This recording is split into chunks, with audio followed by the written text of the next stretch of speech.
আপনারা দেখতেই পেয়েছেন যে আমরা শিলিগুড়ি এসেছি। এখান থেকে একটা ঘুরতে যাওয়ার জায়গা যাব, দার্জিলিংও হতে পারে, সিকিমও যেতে পারে। আপনারা গেস্ট করতে থাকুন কোথায় যাচ্ছি।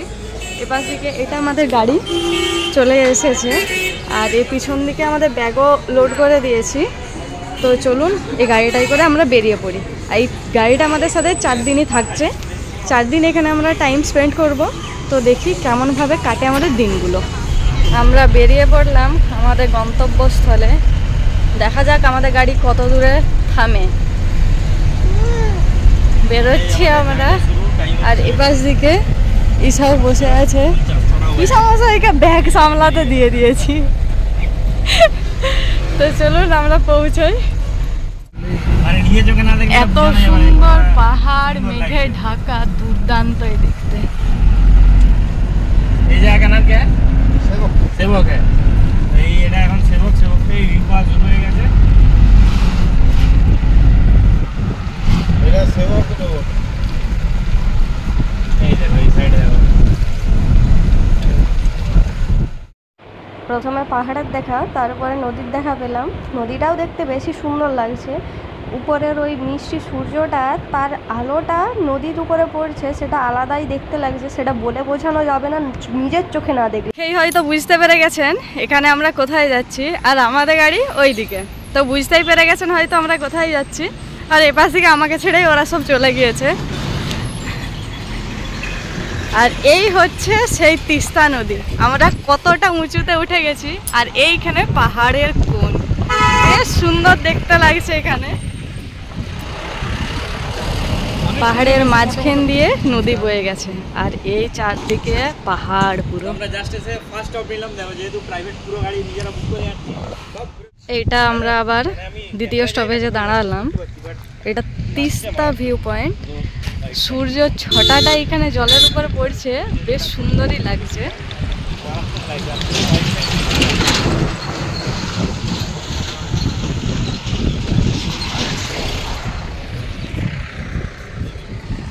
আমরা খেতে দাঁড়িয়েছি, আমি ব্রাশ করে নিয়েছি, আর ঈশাকেও একটু মুড়িয়ে খাইয়ে দিয়েছি। ও কান্নাকাটি করছিল, এখন করে খাওয়ানোর মতো তো কিছু নাই, তার জন্য ওকে মুড়ি খাইয়ে দিয়েছি।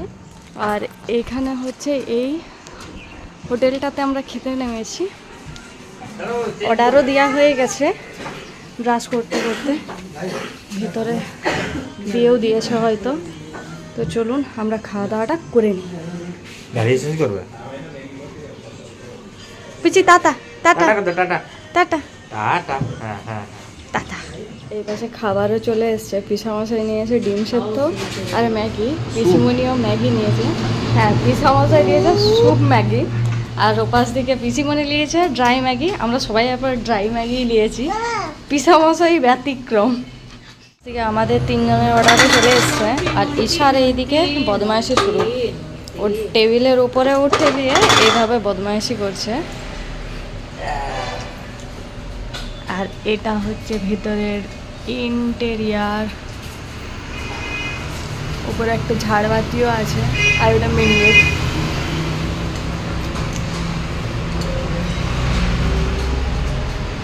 কমপ্লিট হয়ে গেছে, আবার গাড়িতে সবাই ত্যাগ করছে। এপাশ দিকে ঈশা চার্জারের কর্ড নিয়ে খেলা শুরু করেছে, আমার হাতে বেজে গেছে, ও সেটাকে টেনে টেনে খুলছে। মুখে লিখতে নেই। একবার জিপটা জিপ, হ্যাঁ এই তো জিপ। তো চলুন আমরা বেরোই। এরপরে আমরা তিস্তা ব্রিজটা পার হচ্ছিলাম, আর ওই তিস্তা ব্রিজের পাশেই আপনারা যে হোলটা দেখতে পাচ্ছেন, ওইটা মেট্রোর লাইন হচ্ছে। ওইটা এখন শিলিগুড়ি থেকে আসতে 45 মিনিটের মতো লাগবে, বেশি একদমই লাগছে না। অনেকটাই টাইম কমিয়ে দিচ্ছে এই মেট্রোটার জন্যে। তো খুবই একটা অনেকের জন্যে কি বলে সাহায্যের একটা হাত বাড়িয়ে দিয়েছে ওই মেট্রোটা। আর এই পাশেই যে তিস্তা নদীর উপরে, ওখানটাতেই হয় রিভার র্যাফটিং। আমাদেরকে বলছিল দাদা অবশ্যই যে কি বলে রিভার র্যাফটিং করবেন কি না। আমরা ভয়ে আর এগোইনি। আমরা বলি না, এখান থেকে যত তাড়াতাড়ি পারবে বেরিয়ে চলো, কেননা একবার দড়ি ছিঁড়ে পড়লে আমরা কেউই বাঁচতে পারবো না। আমরা কেউই সাঁতার জানি না, তার জন্য দাদাকে তাড়াতাড়ি বলছিলাম চলে চলো। নদীর জলটা কেমন বয়ে যাচ্ছে দেখুন, আর আমরা তার বিপরীতে বয়ে যাচ্ছি। নদীর জলটা যে পাশ দিকে যাচ্ছে আমরা তার উল্টো দিকে যাচ্ছি সিকিমের উদ্দেশ্যে। আর ওই নদীর জলটাই সিকিম হয়ে বয়ে বয়ে আসছে, যেমন আমাদেরকে সিকিমটা হাতের সামনে ছুঁয়ে দিচ্ছে জলটা, যে হ্যাঁ তোরা যাচ্ছিস বলে। আমাকে খুবই সুন্দর লাগছে।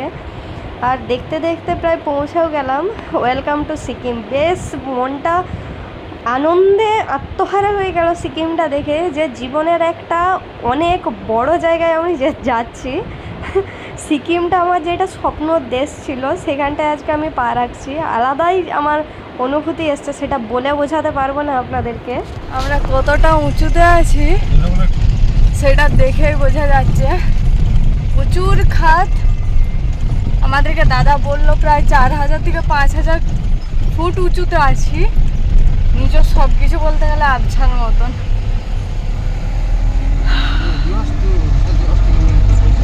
আর এইদিকে ঈশা অনেকক্ষণ আগে ঘুমিয়েছে, এখনো ওঠেনি। ওর রাতের ঘুমও ঠিক হয়নি, আর সকালবেলাও তাড়াতাড়ি উঠে গেছে যথারীতি, তাই এখনই ঘুম ছেড়ে নিচ্ছে। দাঁড়ালাম ঋষিচক বলে একটা জায়গাতে, সেখানে একটা গণেশ মন্দির আছে, আর পাশাপাশি কিছু কিছু জায়গাও আছে। কিছু কিছু বলতে ঠাকুর মন্দির যেভাবে হয়। তো এখানটা একটু ঘোরাঘুরি করে পাগুলো ছাড়ানো হবে, এটা মেন। সেই 5:30 থেকে লেগেছি, এখন বাজে প্রায় 11টা। তো চলুন এখন একটু ঘোরাঘুরি। এই হচ্ছে মন্দির।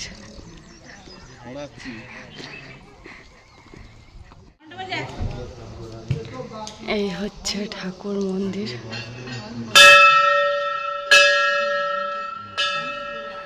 বেশ সুন্দর কাজ করা আছে মন্দিরটা।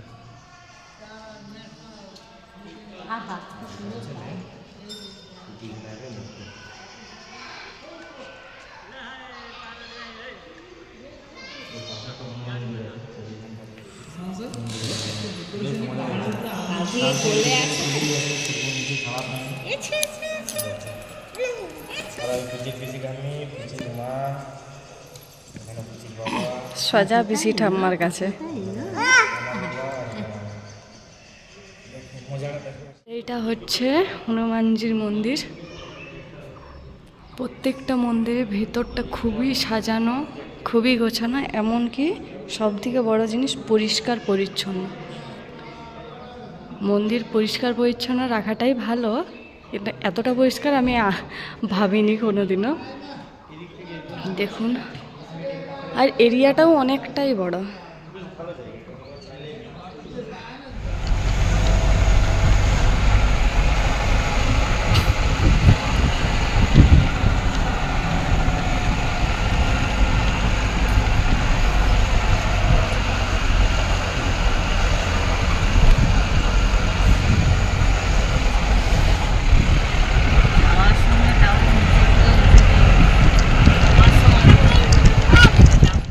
এই যে এটা হচ্ছে রুংলি মার্কেট। এখানে অনেক শপ আছে আর অনেক কম দামেই নাকি পাওয়া যায়। আমিও এখনো যাচাই করিনি, আমি ভিডিও দেখেই বলেছি যথারীতি। তারপরে ঘুরে দেখা যাক কেমন কি দাম। এখানে একটা ওষুধ দোকানে ঢুকলাম, কেননা ঠান্ডার কারণে অক্সিজেনের প্রচুর একটা অভাব হতে পারে, সেই কারণে একটা এমার্জেন্সির জন্য নিয়ে রাখছি, কেননা পরবর্তীতে কি হবে জানা নেই, তাই এখানে একটা নিয়েই রেখে দিচ্ছি। একটা বড় ছাতা কিনা হয়েছে, ঈশার একটা পঞ্চু সোয়েটার কিনা হয়েছে, আর দুটো চাদর নেওয়া হয়েছে 2 মায়ের জন্য। সেগুলো ঘরে যেয়ে দেখাবো, রুমে যে। তো এইগুলো কেমন হয়েছে সেটা রুমে গিয়ে দেখাচ্ছি। ঘন্টা নিলাম, আর একটা এই ছোটো নিলাম, এটা না